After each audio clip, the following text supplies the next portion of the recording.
Ahoj priatelia, vítam vás pri ďalšom videu. Dneska vám predstavím jeden náučný chodník, objavíme jeden zabudnutý hrad a ukážem vám krásne výhľady. Zostaňte so mnou, bude to zaujímavé.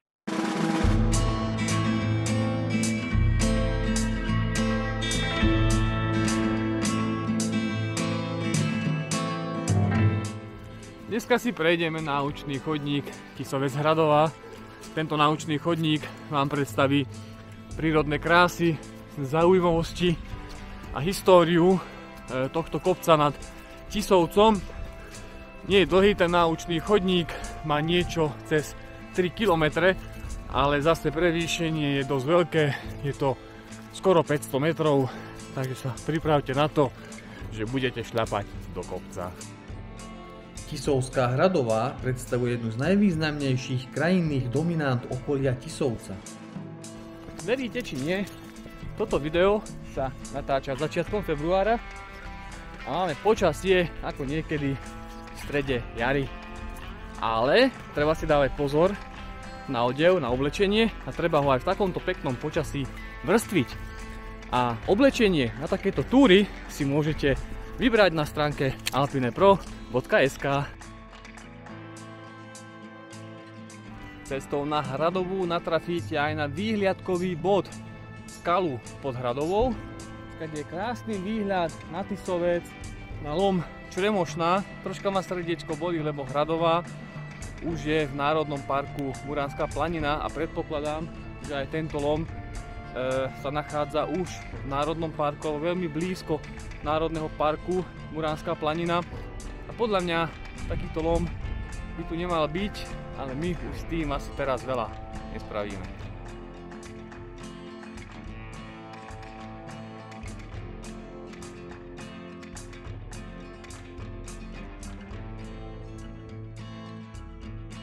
Dosiahli sme vrchol Hradovej, ktorý sa nachádza v nadmorskej výške 887 metrov, ale ešte na nás čakajú veľmi krásne miesta.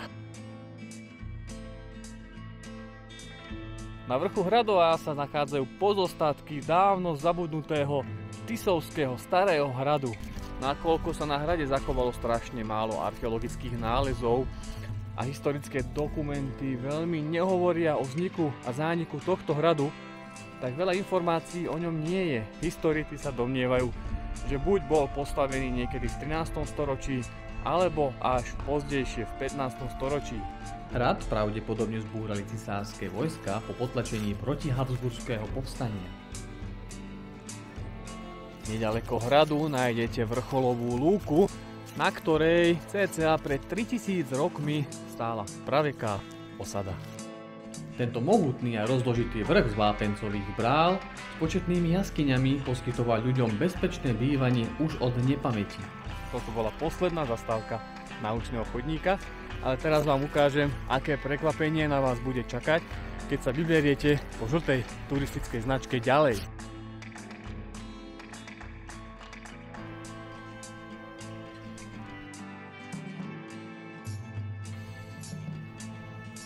Náučný chodník končí na lúke, kde sa nachádzala praveká osada, ale žltá turistická značka vedie ďalej, po ktorej som sa vybral len ja, lebo tá cesta už nie je schodná pre psíka a rád by som vám ukázal, aký ťažký terén tu na vás čaká.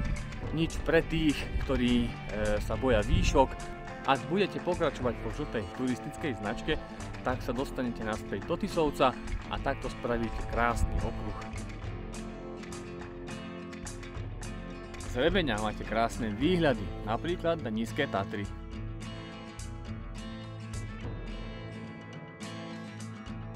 V mojich videách sa pokúšam predstaviť také miesta, ktoré sú turisticky menej známe, ako bolo aj to dnešné, ale napriek tomu sa tieto miesta oplatí navštíviť, lebo tu viete zažiť naozaj krásne zážitky, krásne výhľady. Môžete napríklad ako dnes objaviť starý zaniknutý hrad. Na tieto miesta sa oplatí prísť. Dneska sme stretli len 4 turistov, takže tu je naozaj veľký pokoj a kľud. Ja vám veľmi pekne ďakujem, že ste dopozerali toto video do konca. A keď sa vám páčia moje videá, tak ma sledujte naďalej. a stretneme sa na budúce. Majte sa pekne. Ahojte.